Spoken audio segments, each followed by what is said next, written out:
Mesdames, Messieurs, bonjour. Procès du Sénat après l'audition des témoins a commencé ce matin. C'était pour parler du contexte historique dans lequel ce que l'on reprochait à l'ancien président tchadien s'est déroulé. Mantouré, bonjour. Bonjour, Antoine. Et parlez-nous de l'audience de ce matin en détail. Il s'est navré si hier, chahuté, aujourd'hui il a opté pour le mépris, le dédain. Le président des chambres lui a demandé à 3 reprises de décliner son identité, mais il était le plus grand absent présent de la salle. Il regardait en haut, balançait ses pieds, les croiser, les décroiser ou les valser. À défaut, il les tapotait comme qui dirait, il suit un rythme de musique chantonné dans sa tête. Il ne s'est même pas déplacé, même avec le témoin convoqué à la barre, l'historien Arnaud Isgamadi, il est resté assis sur nous. Cet historien a précisé qu'il n'est pas à la barre pour innocenter ou culpabiliser Hissène Habré. Son rôle est de montrer le contexte historique. Son rapport est basé sur les faits qui ont eu lieu entre le 7 juin 1982 et le 1er décembre 1990. Il a indiqué son parcours, le parcours de Hissène Habré, suivant 3 phases. Sa phase de jeunesse et de formation, 17 ans, à l'âge de 17 ans dans l'administration, préfet à l'âge de 23 ans, il a étudié la science politique en France. Deuxième phase, son émergence politique, et sa troisième phase, la tentative de prise du pouvoir par la force. Hissène Habré est décrit comme un homme brillant, imbu de sa personnalité, un homme ivre de pouvoir. En 1979-80, pourtant il était apprécié de tous, notamment des Français et des Américains. Ceux-là l'ont soutenu lors de sa croisade contre le type libyen Muammar Kadhafi. Ce sont les États-Unis qui ont remis à Habré 25 millions de dollars, soit presque 12 milliards de francs CFA, pour combattre Kadhafi. Et les Français, ils ont remis des armes, des instructeurs, des automitrailleuses légères, déployé 3000 hommes pour appuyer Habré. Et ensuite, décliner la ligne rouge pour séparer les forces de Habré et celles de Kadhafi. La France et les États-Unis ont tout fait avec Habré pour lutter contre Muammar Kadhafi. Hier, ils étaient les plus grands amis. Aujourd'hui, nous rappelons que les États-Unis ont participé à la réalisation de ce procès à hauteur de 500 millions de francs CFA et la France 196 millions de francs CFA pour culpabiliser ou innocenter Hissène Habré. Autre experte, elle s'appelle Yahara Gassama Diop. Elle est de l'École nationale des travailleurs sociaux spécialisés. Madame Diop est absente suite à un empêchement de dernière minute, annonce le parquet. Les avocats des victimes avaient demandé aussi que Hissène Habré enlève son turban. Le juge a signalé que cette décision va se prendre après un débat avec les conseils des victimes. Cela était absent de la salle interview. Mantouré, merci. Il est 12h06. Vous suivez le grand journal. RFM, fréquence en modulation, 94.0, la radio en puissance. Antoine Diouf. L'Assemblée nationale et le Conseil économique, social et environnemental n'ont pas été au chevet des populations frappées par les inondations et la forte houle de ces derniers temps. On reproche aux députés, donc aux conseillers, de fuir les sinistrés. Mais tous se défendent. Le troisième vice-président de l'Assemblée nationale est formel. La gestion des inondations n'est pas du ressort de cette institution. Abdou. Il faut qu'on comprenne que c'est le gouvernement qui agit dans ces conditions pour régler les problèmes des populations et le gouvernement est en train de le faire de fort belle manière. L'Assemblée nationale, c'est la représentation nationale et les députés sont payés avec l'argent du contribuable. Donc, on doit pouvoir vous sentir aux côtés du peuple. Nous, on est payés, c'est vrai. Les députés sont payés avec l'argent du contribuable, mais ils font leur travail convenablement. Parce que l'Assemblée nationale, comme vous l'avez dit, c'est le pouvoir législatif. Ils sont en train tout le temps, pendant toute l'année, de faire le travail qu'ils doivent faire au vu de la loi. Mais cet argument ne convainc pas le journaliste et analyste politique Serigne Saliou Gueye. Pour lui, le Conseil économique, social et environnemental et l'Assemblée nationale ne jouent pas pleinement leur rôle. Récemment, il y a eu une forte houle qui a dévasté complètement les habitations. Les experts en matière environnementale du Conseil économique et social devaient au moins faire une tournée, en tout cas sur le lieu même de la catastrophe. L'Assemblée nationale, eux, ils votent le budget. Je crois qu'aujourd'hui, il y a chaque fois dans le vote du budget, il y a une part qui est réservée quand même aux catastrophes naturelles, surtout concernant les inondations. Est-ce que cette année-ci, l'argent qui a été voté au niveau de l'Assemblée nationale, est-ce que cet argent-là réellement est allé, en tout cas, a été consacré même pour les concernant en tout cas pour éviter les inondations. Du côté du CSSE, l'on se veut clair. Un travail technique est mené depuis longtemps. Ibrahim Thioye est le secrétaire général du Conseil économique, social et environnemental. Le Conseil économique, social et environnemental donc, est une institution qui n'intervient pas directement dans la gestion des projets, mais plutôt dans le cadre de la réflexion stratégique. Et il s'est trouvé que depuis 2 à 3 ans, le Conseil a déjà réfléchi à certaines de ces questions sur des thématiques aussi importantes que la gestion des inondations, la prise en charge des changements climatiques. Au moment où certaines populations pataugent dans les eaux de pluie, les députés et les membres du Conseil économique, social et environnemental sont en vacances, ce qui pousse à s'interroger sur l'utilité de ces deux institutions supposées être au service des populations sénégalaises. Les maîtres et professeurs contractuels ne sont pas contents. Jusqu'en ce moment, ils n'ont pas perçu leur salaire du mois d'août, un retard qu'ils disent ne pas comprendre avec l'approche de la Tabaski. Leur porte-parole, s'appelle Mamadou Diagne Diouf. Il est avec Daoudé Diouf. Jusqu'aujourd'hui, on n'a pas encore perçu nos salaires. Et tout le monde sait que, en fait, la Tabaski, c'est dans moins de 15 jours. Nous sommes des pères de famille, des responsables, ce qui veut dire que, en fait, des dépenses colossales nous attendent. Les autres collègues qui perçoivent, en fait, dans les grandes banques, ont commencé à percevoir. Mais il paraît que sans leurs amendes de Tabaski et sans aussi leur DRD, c'est-à-dire leur indemnité de recherche et de documentation. Donc, nous qui sommes au CMS, nous avons comme information que, en fait, tant qu'il n'y a pas de chèque, eux, ils ne payent pas. Maintenant, en fait, on invite l'État, les autorités concernées, de résoudre nos difficultés, en fait, le plus rapidement possible. Hein, parce que, pour qu'on puisse, en fait, passer franchement, comme tout le monde, une fête de Tabaski paisible et sans problème, Inch'Allah.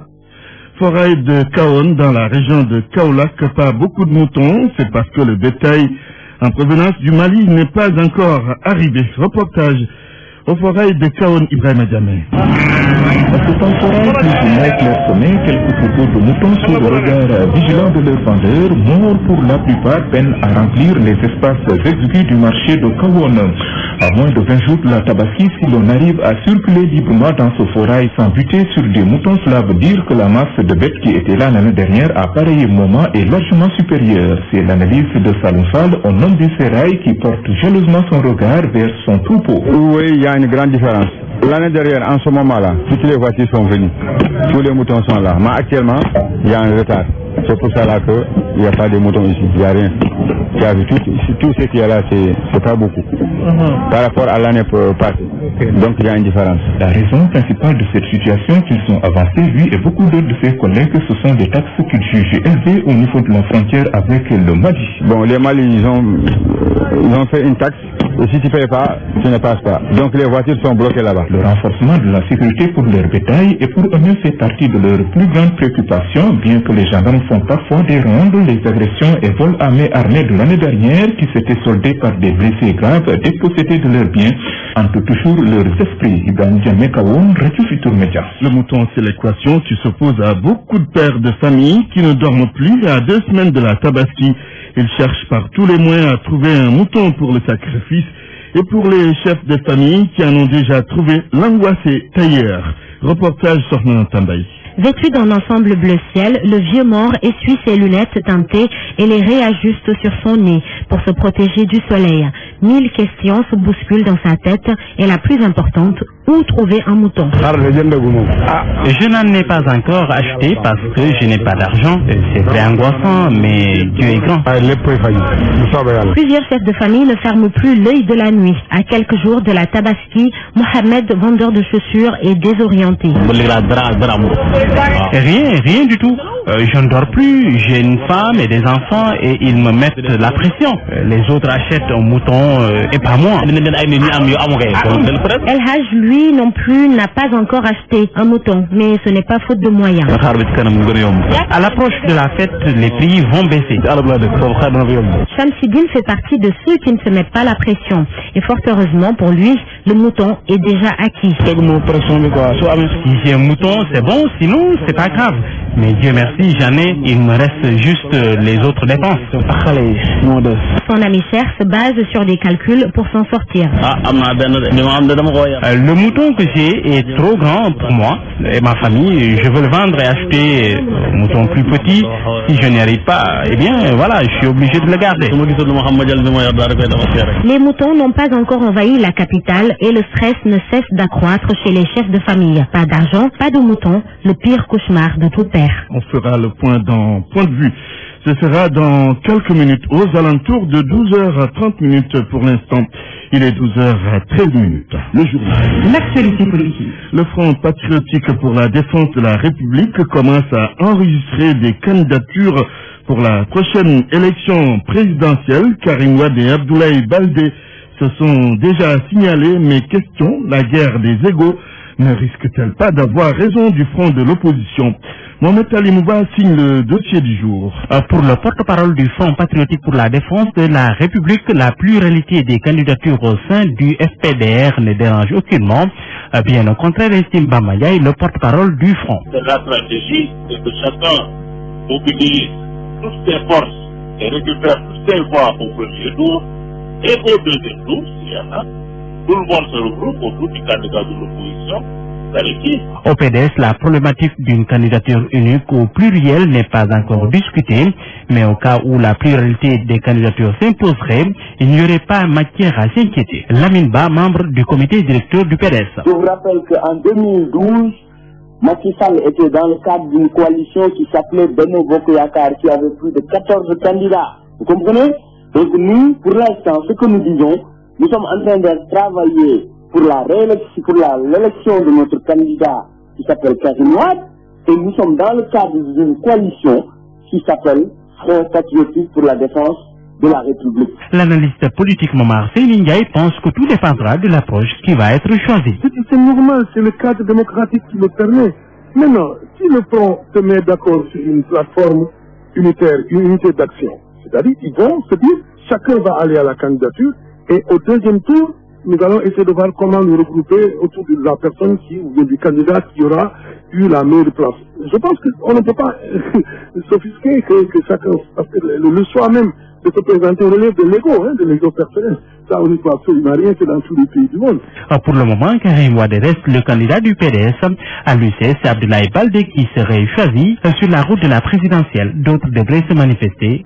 Ceci au risque peut-être de se présenter en ordre dispersé face au candidat Macky Sall décidé à appliquer un second mandat. En plus bref pèlerinage au lieu saint de la chrétienté, les pèlerins sénégalais seront de retour aujourd'hui à 19h. Ils ont passé 21 jours entre Israël, Rome en Italie et Lourdes en France. La suite de ce journal dans un instant. L'actualité internationale. Bienvenue Binta Diallo. Merci Antoine. Guinée, le président Alpha Condé entame sa campagne électorale avant même le coup d'envoi. Le candidat du RPG était dans le fief de Cellou d'Alain Diallo, un séjour de plusieurs jours en moyenne Guinée, région qui a vu naître son principal challenger. À la présidentielle d'octobre, Condé a démarré sa campagne avant l'heure. Pendant son séjour en Moyenne-Guinée, le président Alpha Condé a reçu un accueil et une hospitalité propre aux populations locales. Amadou Dioulde Diallo, historien, indique que ce n'est pas une exclusivité qu'Alpha Condé soit très bien accueilli. Selon lui, c'est une réalité sociologique du Fouta et du Peul qui habitent cette région. Ainsi, Alpha Condé n'a pas attendu l'ouverture de la campagne électorale pour visiter la Guinée rurale. Certains ressortissants de la région installés à Conakry déclarent que la visite surprise du président Alpha Condé au Fouta s'inscrit dans le cadre de la campagne. Même s'il dit qu'il est allé renouer avec les populations, ces ressortissants signalent qu'il a passé 5 ans avant d'aller une seule fois au Fouta. Pour rappel, l'ouverture de la campagne présidentielle du 11 octobre prochain est prévue à la fin de cette semaine en Guinée. En Guinée-Bissau, la France appelle à la stabilité du pays. Par l'intermédiaire de son ambassadeur à Bissau, au sortir d'une audience avec le gouvernement aujourd'hui, Pierre Voillery a rappelé que la France tient à la stabilité de la Guinée-Bissau. Le diplomate français est au micro de notre correspondant à Bissau, Noah Mankani. La stabilité interne du pays, ça nous paraît très important, mais aussi la stabilité de la région, de notre voisin bien entendu, mais de toute la région. La France est très présente dans la région. Vous savez que le Mali a créé une crise extrêmement grave, ça fait 2 ans et demi.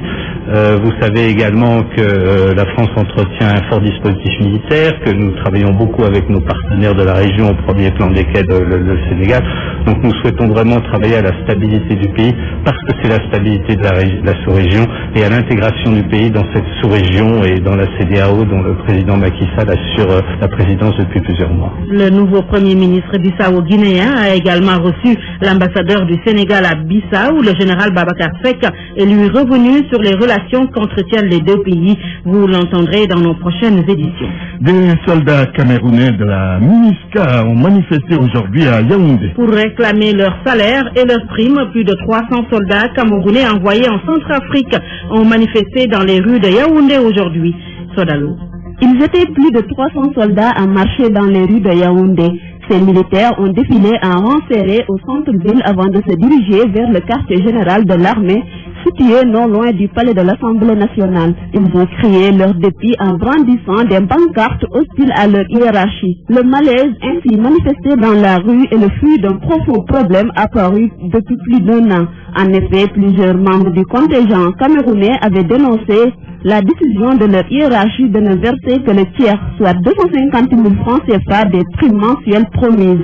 Alors que le protocole d'accord signé entre les Nations Unies et l'État camerounais prévoyait le versement mensuel de 750 000 francs CFA à chacun des 850 soldats de la MINUSCA. Pour trouver une solution à ce problème, les protestataires devaient être reçus par le ministre délégué en charge de la Défense, Edgar Alain Mebero, en fin de matinée. Et nous allons nous rendre au Nigeria, Antoine, où l'armée gagne du terrain contre Boko Haram. C'est une déclaration du président Buhari en visite au Ghana.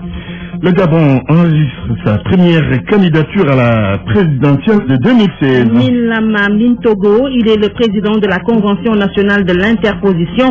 Le chef de ce nouveau parti politique a déclaré qu'il est candidat à la présidentielle de 2016.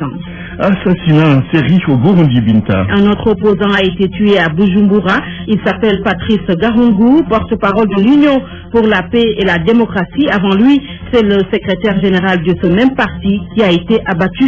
Antoine, c'est tout pour ces pages internationales. Merci beaucoup. Parole aux auditeurs. L'actualité, qu'en pensez-vous? Réagissez dans nos éditions d'information sur l'actualité. Bonjour. Oui, bienvenue sur cette antenne de radio. Du lundi au vendredi, vous avez la parole sur RFM.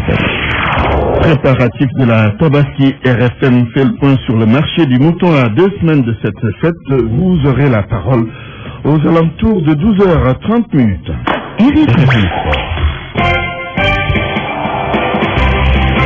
Cher Tigane gagne pour les sports, le karaté sénégalais auréolé aux Jeux africains qui se déroulent à Brazzaville. Alors, Antoine, il faut retenir ce nom, Mampati Thiaw, et nous a valu hier la première médaille d'or à ces Jeux africains qui se poursuivent au Congo-Brazzaville. La combattante qui a compété chez les plus de 68 kg a décroché le Graal face à une Algérienne. Joseph Fossard, c'est le directeur technique national du karaté. Il loue les qualités de sa protégée. Nous l'avons joué ce matin dans la confrontation était très dure de très haute facture parce que c'était avec l'Algérie. Comme vous savez, le pays du Maghreb, l'Algérie a montré hier un retour en fait et avoir une Sénégalaise qui l'a battu. Ça a fait beaucoup plaisir et ça mérite très bien. En tout cas, il en reste encore et c'est très satisfait. De même que beaucoup d'Africains de l'Afrique centrale, que vraiment ils nous ont supporté, c'était vraiment dur. On a été très très brave, un mental solide du début à la fin. Ça nous a beaucoup réconforté. Est-ce que vous pouvez nous parler de Mampato? Qui est-elle exactement? Est-ce que cette médaille qu'elle vient de décrocher vous a surpris, vous, en tant que directeur technique national? Un peu, parce que Mampato, je l'ai suivi depuis, c'était un premier semaine, d'ailleurs, juste avant de venir au UTB, je leur avais dit que j'ai confiance en vous, parce que je savais que c'est un défi, elle est celle qui est médaillée d'argent, c'est un défi qui, quand on le met en confiance, on peut faire beaucoup de résultats. On fait ma carrière très sérieuse de travail, mais quand elle explose, vraiment, cette fois-ci, je fais mon patou, on a beaucoup de véritable visage. C'est ce visage-là que je disais d'ailleurs, chaque fois quand il montre son vrai visage, il peut aller vraiment une marché. Il y allait tout ce truc, vraiment du fond du cœur, avec conviction, ça a donné ses résultats. Et puis notez que toujours dans ces Jeux africains de Brazzaville, les Lions du basket jouent cet après-midi à 16h contre le Gabon. L'Angola et la Côte d'Ivoire sont des autres adversaires de groupe des Lions. Après ces Jeux africains, les Lions vont faire cap sur Yaoundé, Cameroun, pour participer à l'Afro-Basket à compter du 24 septembre. Rappelons que l'équipe nationale féminine de basketball du Sénégal est championne en titre de ces Jeux africains, Antoine Diouf. Le football Chertigan, retour sur les 2 dernières prestations des Lions en Afrique australe. Face à la Namibie et à l'Afrique du Sud, le Sénégal, dont l'équipe est essentiellement composée de grands gabarits, a eu des difficultés face à ces petites tailles. Une équation à résoudre impérativement, selon le directeur de publication du quotidien Jour de Sport, qui fait aussi l'analyse des prestations de nos Lions. Ces 2 rencontres que nous avons jouées avec des joueurs ont une morphologie assez particulière, c'est des joueurs de petits gabarits. Et quand vous jouez avec de petits gabarits et que vous avez des joueurs de grands gabarits, évidemment il y a un football qui s'impose à vous. Les équipes qui sont de petite taille en général sont des joueurs relativement vivaces, qui sont très rapides, et quand ils sont techniques, ils commencent à vous poser des problèmes. Quand on regarde le match contre la Namibie, c'est des problèmes que nous avons rencontrés en début de match, mais que progressivement l'équipe a su manager, a su gérer. Et nous avons essayé de jouer un peu sur nos qualités face aux leurs, c'est-à-dire d'essayer de lever un peu le ballon de jeu aérien, et le premier but sénégalais est venu sur une balle aérienne. C'est vrai que c'est relativement difficile de jouer contre ces équipes, mais quand vous regardez le football africain, c'est essentiellement vers l'Afrique australe centrale que vous rencontrez ces petites équipes. Elles sont difficiles à jouer. Quand le jeu est relativement rapide, il faut s'imposer physiquement. Quand vous vous imposez physiquement et qu'il y a un arbitre qui est très regardant, vous commettez beaucoup de fautes. Mais je pense que ce qu'il faut simplement relever dans les 2 matchs contre la Namibie comme contre l'Afrique du Sud, c'est que peut-être l'équipe a su essayer de jouer physique, de s'imposer. Malheureusement, on a perdu contre l'Afrique du Sud, mais ce n'est pas qu'on n'a pas tenu le ballon. Et contre la Namibie, on a pu gagner ce match. Et puis Antoine, notez donc cette fin de série avec cette première défaite des Lions du foot sous l'air à l'UCC. C'était hier contre l'Afrique du Sud. Les Lions ont concédé la défaite 1-0 en finale de trophée Challenge Mandela, battu 1-0. Le but de la partie a été inscrit par Fo Makola à la 77e minute sur un tir à l'entrée de la surface de réparation à l'instant donc, alors que donc Lys Gomis avait remplacé quelques minutes auparavant Khadim Ndiaye dans les buts du Sénégal. Notez aussi pour ce trophée Challenge Nelson Mandela que le Sénégal l'a remporté à 2 reprises, c'était en 2002 et en 2005. Organisation de la CAN 2017, le Gabon sur la bonne voie. Et c'est le président de la CAF, Confédération africaine de football, qui se félicite des avancées en direction de la CAN que le Gabon a prise en 2017. Ça a été reçu à Libreville par le président gabonais. Yves-Antonio Ogola pour la correspondance. Je suis satisfait, le comité d'organisation est en place. Ainsi parle Issa Ayatou à sa sortie d'audience au palais du bord de mer de Libreville. Le président de la Confédération africaine de football ont examiné les dossiers de la CAN qui se préparent. La CAF a reporté sa première visite d'inspection des sites qui était prévue cette semaine. Selon le patron du football continental, la Confédération africaine de football va dépêcher une délégation officielle à Libreville pour une mission d'évaluation. Mais cette visite se fera après les Jeux africains qui sont en cours à Brazzaville au Congo. Les délégués de la CAF vont plus s'apaisantir sur les villes de Port-Gentil, la capitale économique à l'ouest, et Oyem au nord. Les 2 cités vont pour la première fois abriter une manifestation de cette envergure. Les travaux de construction des 2 stades sont en cours. La CAF va aussi inspecter le réseau routier, les structures sanitaires et hôtelières. Libreville, la capitale, et Franceville à l'est ont l'avantage d'avoir déjà abrité la CAN en 2012 en co-organisation avec la Guinée équatoriale. Mais à Libreville, il va falloir améliorer entre autres le réseau routier et achever le stade omnisport. Yves-Antonio Ogola, Libreville, RFM. Cette relation d'Yves-Antonio Ogola met un terme, Antoine, à cette page des sports. Merci, cher Tidiane Diagne.